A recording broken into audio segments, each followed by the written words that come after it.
வணக்கம். உலகின் முன் பெரும் அவமானத்தை சந்தித்துள்ளது சீனா. சினிமாவில் நானும் ரவுடிதான் என்று சொல்வது போன்று தாம் ஒரு பெரிய சக்தி என்று சொல்லும் போதும், அமெரிக்காவிற்கே கூட சவால் விடும் போதும் சீனாவால் உண்மையில் ஒரு சூப்பர் பவராக முடியவில்லை என்று உலகம் புரிந்து கொள்கிறது ஒவ்வொரு நாளும்.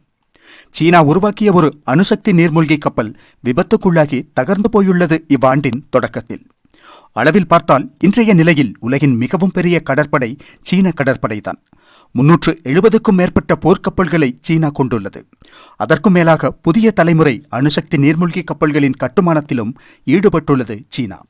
அவ்வாறு உருவாக்கப்பட்ட சீனாவின் ஃபர்ஸ்ட் இன் கிளாஸ் அணுசக்தி நீர்மூழ்கி கப்பல் கடந்த மே-ஜூன் மாத வாக்கில் ஒரு துறைமுகத்திற்கு அருகாமையிலேயே உடைந்து போயுள்ளது என்ற தகவல் வெளியாகியுள்ளது.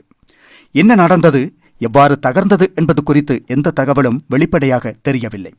ஆனால் அணுசக்தி நீர்மூழ்கி கப்பல் மூழ்கி போய்விட்டது என்பதை அமெரிக்கா உறுதி செய்துள்ளது. சீன நீர்மூழ்கி கப்பல் தகர்ந்துவிட்டது என்ற செய்தியை முதலில் வால் ஸ்ட்ரீட் ஜர்னல் தான் வெளியிட்டுள்ளது. அந்த விஷயத்தை உலகம் அறியாமல் மறைப்பதற்கு சீனா அதிகபட்சமாக முயற்சித்துள்ளது என்றாலும் அதை அமெரிக்கா கண்டுபிடித்துள்ளது. பிளானட் லேபில் ஜூன் மாதத்தில் இருந்துள்ள செயற்கைக்கோள் படங்களில் இருந்து இந்த விஷயத்தை கண்டுபிடித்துள்ளது அமெரிக்கா. 2022 கணக்கின்படி சீனாவிடம் 6 நீர்மூழ்கி கப்பல்கள் உள்ளன. அதாவது அணுசக்தியில் இயங்கக்கூடிய மற்றும் அணு ஆயுத திறனுள்ள ஏவுகணைகளை வகிக்கும் திறனுள்ள நீர்மூழ்கி கப்பல்கள். 48 டீசலில் இயங்கும் நீர்மூழ்கி கப்பல்கள் உள்ளன. 2025 ஆகும்போது சீனாவிடம் உள்ள நீர்மூழ்கி கப்பல்களின் எண்ணிக்கை 65ஆகவும் 2035 ஆகும்போது 80ஆகவும் உயரும் என்று எதிர்பார்க்கப்படுகிறது.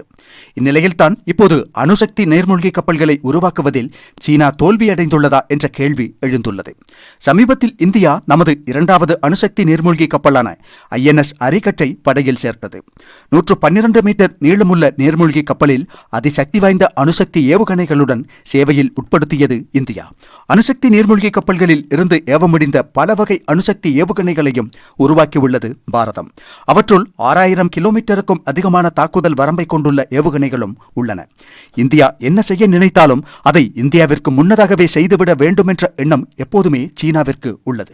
சீனா தயாரித்த நீர்மூழ்கி கப்பல் தகர்ந்து போயுள்ளது என்ற செய்தியை சீனா மறைத்துவிட்டது இவ்வளவு நாட்கள். சீனா மறைக்கவில்லை என்றால்தான் அதிசயம். காரணம், சீனா உண்மைகளை வெளிப்படுத்தினால் அங்கு பெரும் புயல் மழை ஏற்பட்டுவிடும். சமீபத்தில் சீனா ஒரு கண்டம்தாவு பாலிஸ்டிக் ஏவுகணையை சோதித்திருந்தது. இந்தியா நமது அக்னி 5 ஏவுகணையை சமீபத்தில் வெற்றிகரமாக சோதித்திருந்ததை நாம் அறிவோம். அதற்கு பதிலாகத்தான் சீனா அந்த சோதனையை நடத்தியிருந்தது. சீனா சில நேரங்களில் தமக்கு ஒரு எதிராளியாக அமெரிக்கா மட்டுமே உள்ளது என்றும், இந்தியா சீனாவிற்கு ஒரு எதிராளி அல்ல என்றும் கூறுவதுண்டு. ஆனால் இந்தியா ஒரு ஏவுகணை சோதனை நடத்தும்போது அடுத்த சில தினங்களில் சீனாவும் ஒரு ஏவுகணை சோதனையை நடத்துகிறது என்பதே அந்நாடு இந்தியாவை கண்டு எந்த அளவு பயப்படுகிறது என்பதை தெளிவாக்கும் விஷயமாக உள்ளது. இந்திய பெருங்கடலில் ஆதிக்கத்தை ஏற்படுத்தும் நோக்கத்தில்தான் அதிக அளவிலான நீர்மூழ்கி கப்பல்களை உருவாக்கி வருகிறது சீனா. ஆனால் அந்த நீர்மூழ்கி கப்பல்கள் தொழில்நுட்ப ரீதியாக பெரும் பிரச்சனைகளை கொண்டுள்ளன என்பது தெளிவாகிறது இப்போது. அதே நேரம் சொந்தமாக அணுசக்தி நீர்மூழ்கி கப்பல்களை உருவாக்குவதில் குறிப்பிடத்தக்க நேட்டங்களை அடைந்துள்ளது இந்தியா. ஐநா பாதுகாப்பு சபையில் நிரந்தர உறுப்பினர்களாக உள்ள நாடுகளை தவிர இத்தகைய தொழில்நுட்பம் இல்லாத நிலையில் அதை சாதித்த பெருமையை பெற்றுள்ளது பாரதம். அதாவது ஐநாவில் நிரந்தர உறுப்பினர்களாக உள்ள 5 நாடுகளை தவிர அணுசக்தியில் இயங்கவும் அணுசக்தி ஏவுகணைகளை வகிக்கவும் கூடிய நீர்மூழ்கி கப்பல் உள்ள ஒரே நாடு இந்தியாதான். இந்தியாவின் அணுசக்தி நீர்மூழ்கி கப்பல் உலகிலேயே சிறந்த நீர்மூழ்கி கப்பல்களில் ஒன்றாக ஏற்கனவே இடம் பிடித்துள்ளது. என்னவானாலும் சீனா மறைத்த விஷயத்தை அமெரிக்கா கண்டுபிடித்துவிட்டது. அது உலக அளவில் சீனாவிற்கு அவமானத்தை ஏற்படுத்தியுள்ளது. இந்த தகவல் வெளியாகிவிடக் கூடாது என்று எவ்வளவோ முயற்சி செய்தும் தகவல் வெளியாகிவிட்டது. சீன நீர்மூழ்கி கப்பல்களின் செயல்திறனையே கேள்விக்குறியாக்கும் ஒன்றாக அது மாறியுள்ளது. அமெரிக்காவிற்கு சவால் விடும் அளவுக்கு பெரிய சூப்பர் பவர் என்று சுய விளம்பரம் செய்து கொள்ளும் சீனாவிற்கு அது மிகப்பெரிய அவமானத்தை ஏற்படுத்தி உள்ளது என்பதில் சந்தேகமில்லை.